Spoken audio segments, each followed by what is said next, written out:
Mr. Griese stated that he had just killed 2 people in his home and that he was sorry. When police arrived, Mr. Griese led them to a bedroom located in the basement where 2 victims were located on a bed. A male and a female were found deceased from multiple stab wounds. The female had a large butcher knife sticking out of her back that matched a. This crime is a little different than others that we've covered. You see, this man, he had no prior criminal record. He was renting the basement of his home to a couple that stopped paying rent. They refused to pay, and at some point, he snapped. It was May 20th, 1995, that he went into the basement of the home that he rented to this couple with a knife, and he killed them both. He was sentenced to 2 life terms of imprisonment, and here he is with his first chance at parole. Now, he finds something out at the end of the hearing that utterly shocks him. I'll unpack it with more details at the end. Our records indicate that on May 20th, 1995, Mr. Leonard Griese contacted Anoka County Central Communications from a home in Anoka County. Mr. Griese stated that he had just killed 2 people in his home and that he was sorry. When police arrived, Mr. Griese led them to a bedroom located in the basement where 2 victims were located on a bed. A male and a female were found deceased from multiple stab wounds. The female had a large butcher knife sticking out of her back that matched a knife set in the upstairs kitchen. The victims were renting a room from Mr. Griese. On March 28th, 1996, Mr. Griese was convicted in Anoka County District Court of murder in the first degree, and in accordance with Minnesota Criminal Code was committed to serve a 30-year minimum life sentence. Mr. Griese has served approximately 30 years, and he became eligible for parole on this life sentence on May 17th, 2025. Mr. Griese has another 30-year minimum life sentence to serve consecutive to his current life sentence. Mr. Griese has had 1 prior review of his life sentence, and today's review is his first by the Supervised Release Board. Thank you, and I turn this over to the board. So good afternoon. How are you today, Mr. Griese? Sore. You're sore, you said? Yeah. If I sit in this wheelchair chair too long, my hands and feet swell up. Okay. Well, sorry to hear that. We are, wanting to have this conversation about your initial look at an eligibility here around parole, and you've written to us and provided a letter, but I wanted to just start out by asking you what it is that you would like to see the board do today. I don't really know. At 84, I'm kind of, this is my home, so I don't know what to tell you or what to say.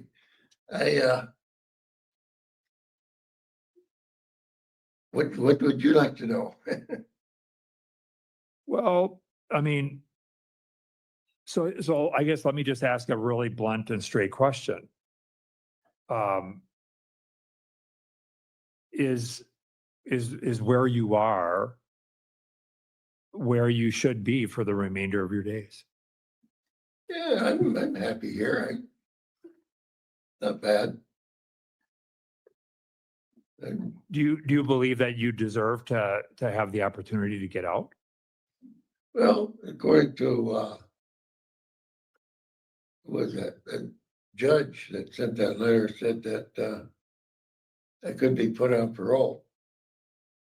That's something that wasn't on there before.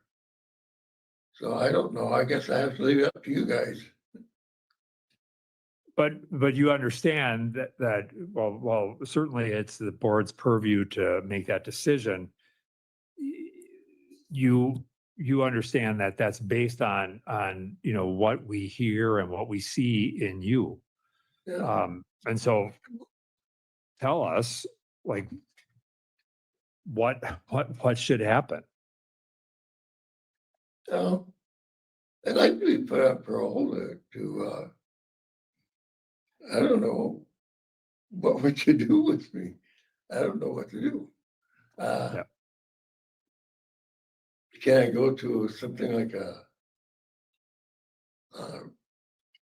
assisted living or something like that, or what would you do with me?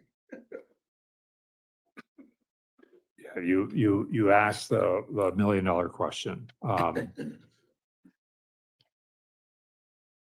Tell us,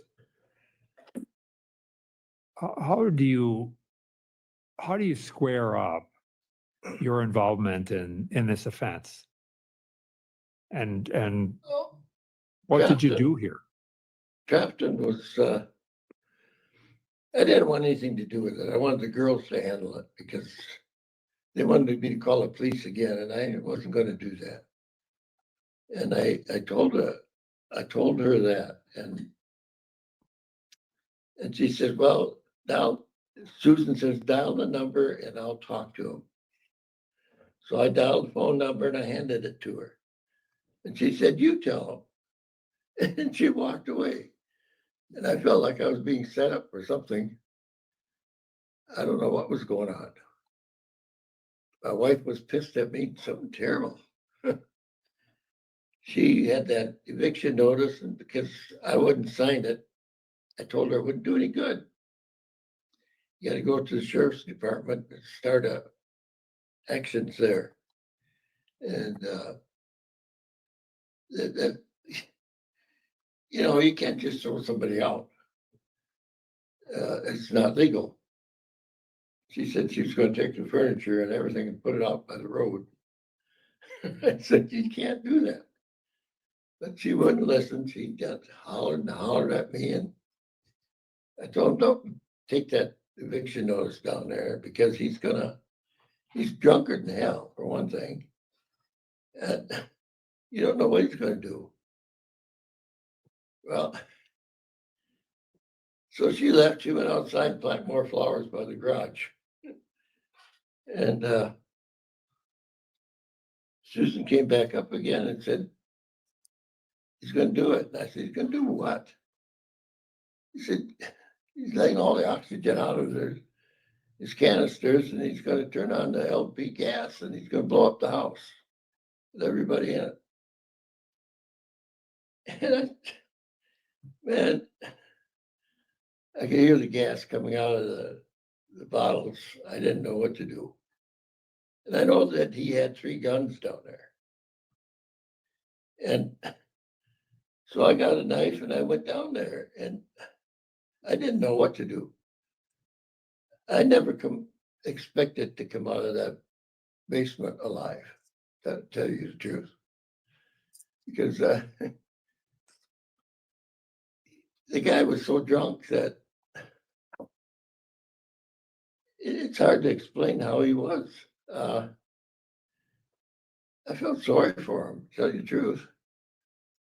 I was the one that helped him to get an attorney, to get some help from Social Security, like I did. And he was doing that. And he's telling the doctor that he didn't smoke and he was a chain smoker, just like his father was. And he had the same cancer his father did. He was a great guy until he found out that he had that same cancer and that he was dying from it. He said he was dying from it.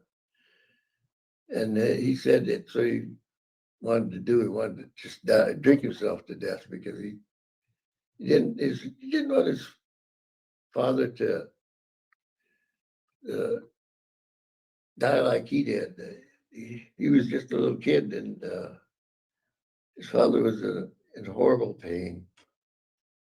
So I saw that some of that I don't stuff know. described in the letter here, but so you went down there and then you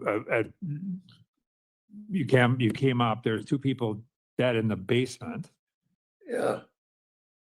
Well, I know he had that gun in the top drawer right next to his bed, the handgun. And he sat up and he was going to open the drawer, and I stabbed him. I didn't. Man, I don't know. I stepped back and he swung his feet around and he got up out of bed and didn't seem to even faze him. And I don't know if he was going for the gun or what, but I had to stab him again. And everything kind of blacked out after that. I don't remember what happened after that. And Susan, when we were on the bed, I guess we were on the bed together, and Susan was stabbed in the chest.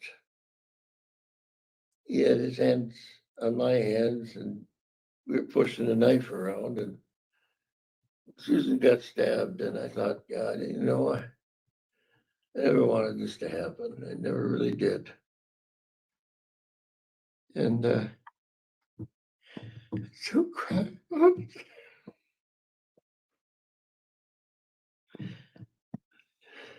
So you're saying that Susan was killed accidentally during the course of a struggle? I thought she was stabbed in the heart. And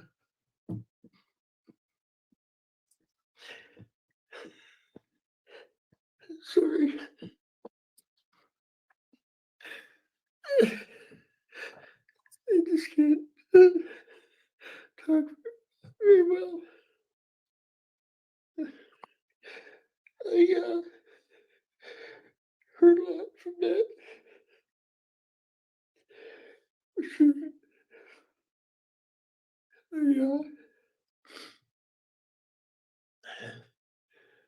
I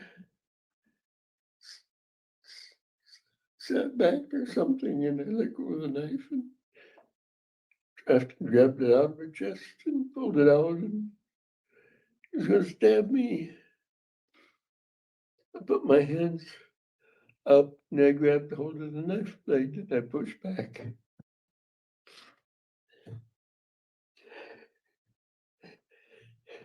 And so I kicked him somehow and he went off the bed and my hand fell off the knife and it was cut. And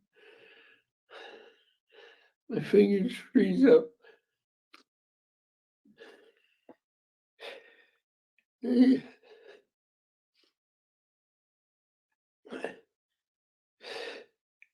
I'm sure sorry that Susan got mixed up in that. So I got myself upstairs somehow. So I saw Michelle. I loved her like my own daughter. I told her to go up to the room until the police guy got there.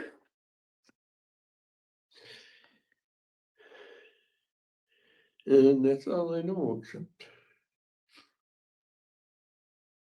except when the police got there.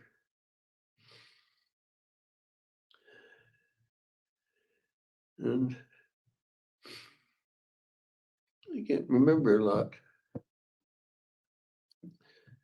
But I do know that before I went downstairs, I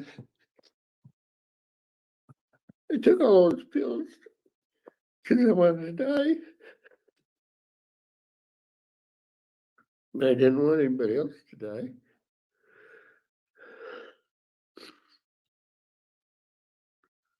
So that's about all I could tell you. Okay. All right. Do others have questions for Mr. Griese? Not me.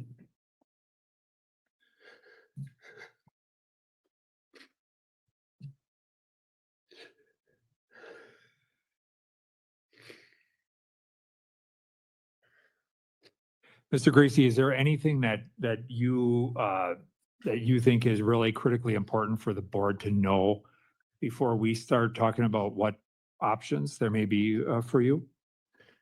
Is there anything that you want the board to know? No, I don't think I got too much longer because I don't know, since the last one and August, they said I had 4 heart attacks. I don't remember. And it was still COVID and they couldn't find a place to put me. I was surprised that they had me up at Anoka, but Mercy.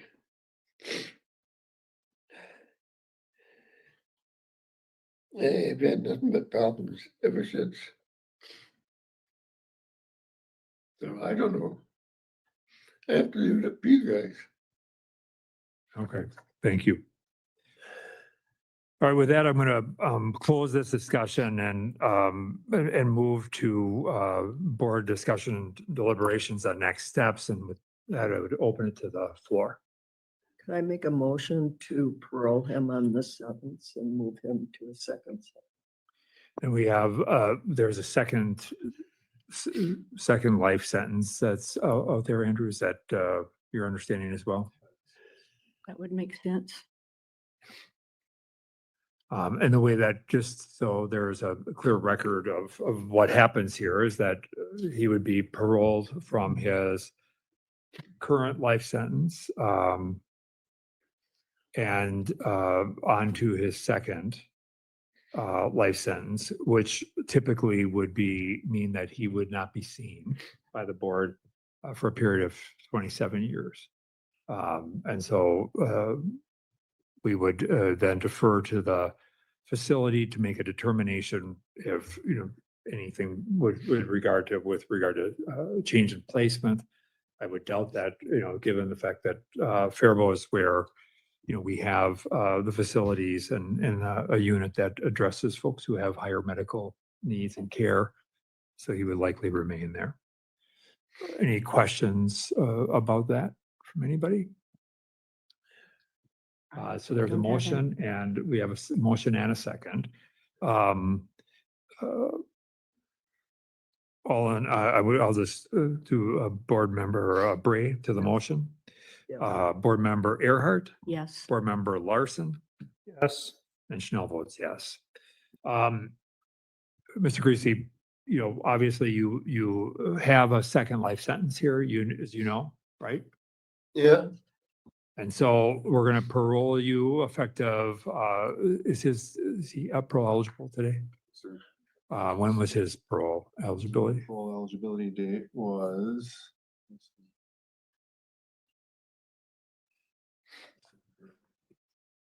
May 17th of 2025.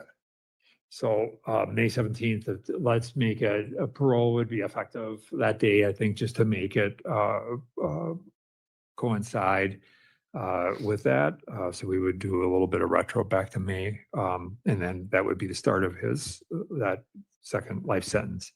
So Mr. Griese, we're going to effectively grant parole on that one, start you on that second life sentence. And I would just encourage you to continue to be cooperative and do well, and as you have been, and go from there. Any questions, Mr. Griese? I don't know about what the judge said about parole. I don't know what does that mean? Anything? You mean, are you talking about in the resentencing? Yeah, As we have show a record here, I'll pull that up.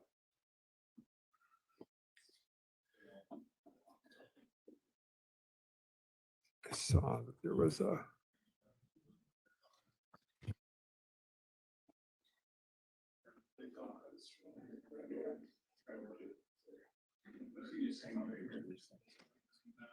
On this one? It wasn't on this one? Maybe I'm looking at the other case. I think I got it someplace here. No, I saw it here too.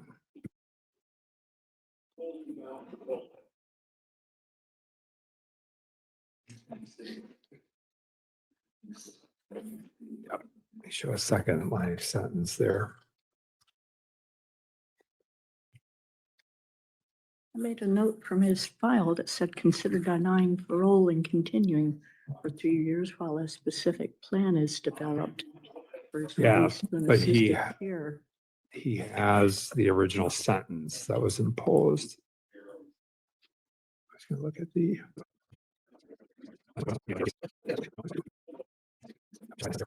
I made a note from his file that said consider denying parole and continuing for 3 years while a specific plan is developed for his Yeah, release to an but he- assisted care.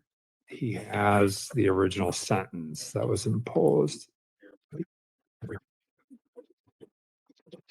Do they have any toilet paper? I can blow my nose with? I thought I had some back there, but I guess I don't. Sentence memo from April of Thank you, thank you. 2022. SAU received a court order granting 314 days jail You're- credit. We can't hear you. So.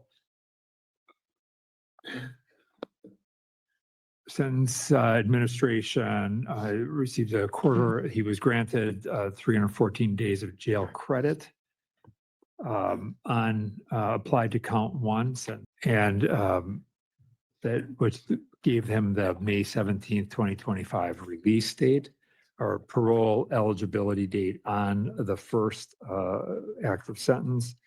And then sentence A2 is a indeterminate sentence that does not show us any service on that at all. So that is shows as an active sentence. I thought Disagree? that I could be put on parole on the first and the second charge. I don't know. That's what the paperwork I got back from her.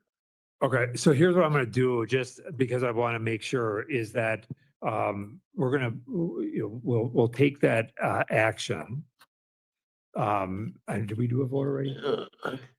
We voted already, Yeah, so. we voted. So we'll make that an action of the board, but I just would, I would defer final disposition on that just to have SAU give us just full clarity on that sentencing structure of that second sentence.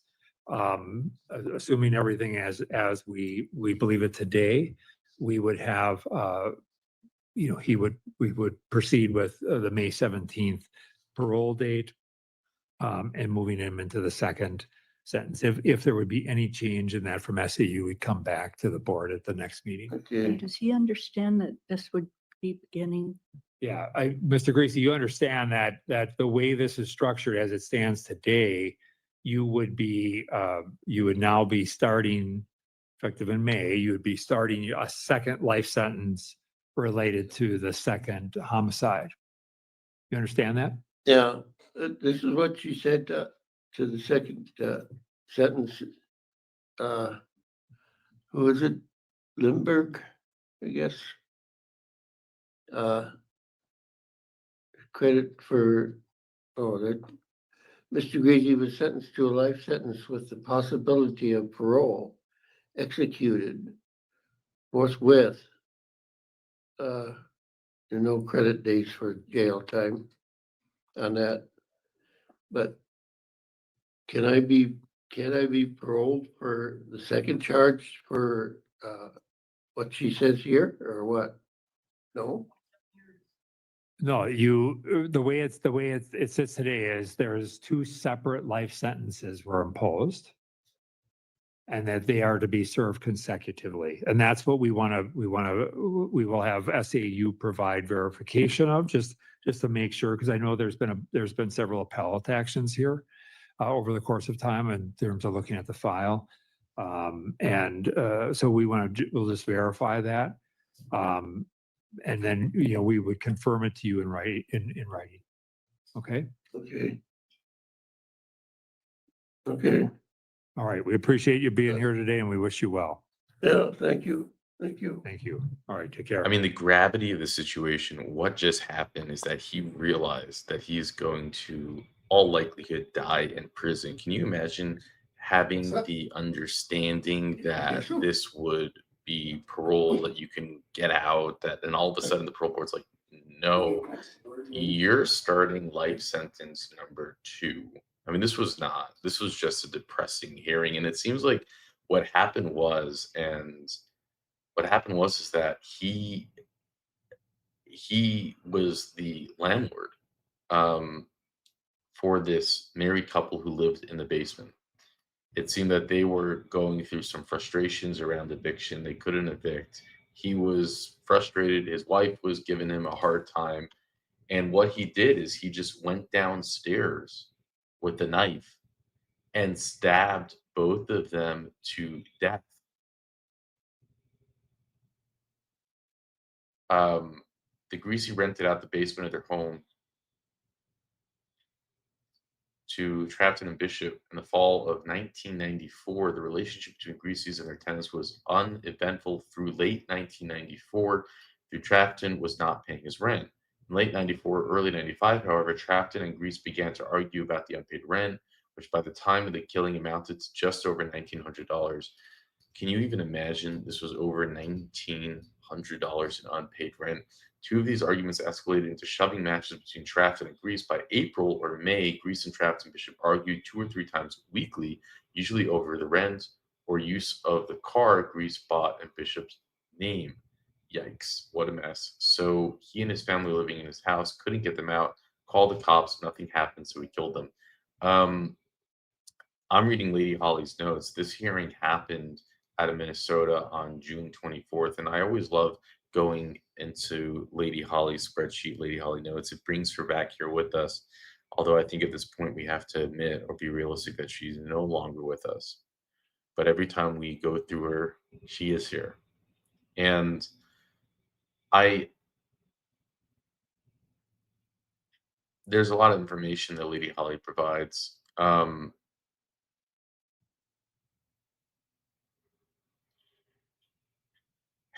And basically, she says here a news article of the half sister of one of the victims talking about how the family had died from alcohol addiction and mentions that he didn't pay his rent because of alcohol. I mean, this is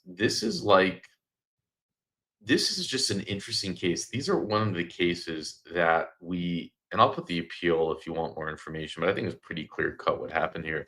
And it's one of the cases you see in true crime documentaries where, I mean, he was living a law abiding life, no evidence that he had any criminal record. They take this couple into their home. It all seemed like a great idea. Of course, it wasn't. And they stop paying rent, and the pressure gets so much that he goes down there and he stabs them to death. And he claims that he didn't stab the wife to death on purpose. Maybe that's true.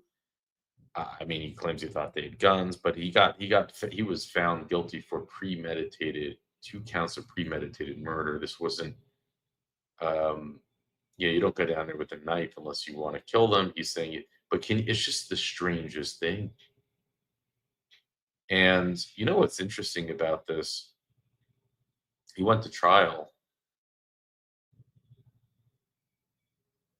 Um, what's strange about this case is different than others. Like, I do wonder, should this man die in prison? I know I might shock all of you. Maybe I'm having just so much empathy for an old man in a wheelchair who's still there, locked up, by the way, as of today, in medium custody. I don't know why he can't get low custody. I guess they just don't do it because of classification.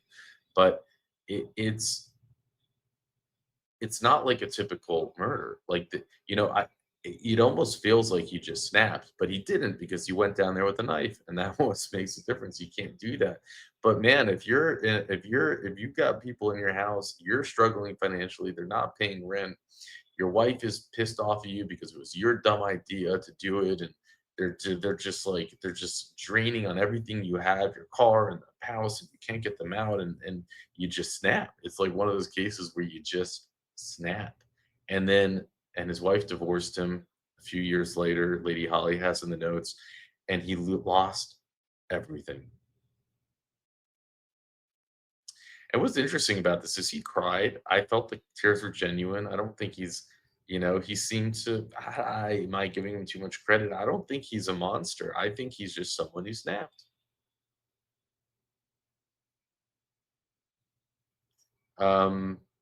which is interesting because we've covered, of course, worse cases, more diabolical cases. I mean, he took 2 lives. He was found guilty of it being premeditated, but we have seen those who like when you think of them, you think of the devil, and they get out after serving. I don't know.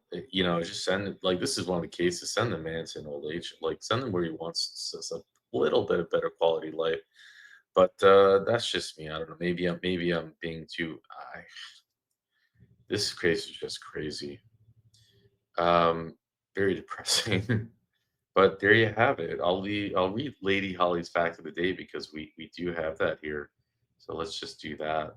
Um, in Utah, birds have the right of the way on all highways. So say no to pedestrians and yes to the birds. I like that. That's good.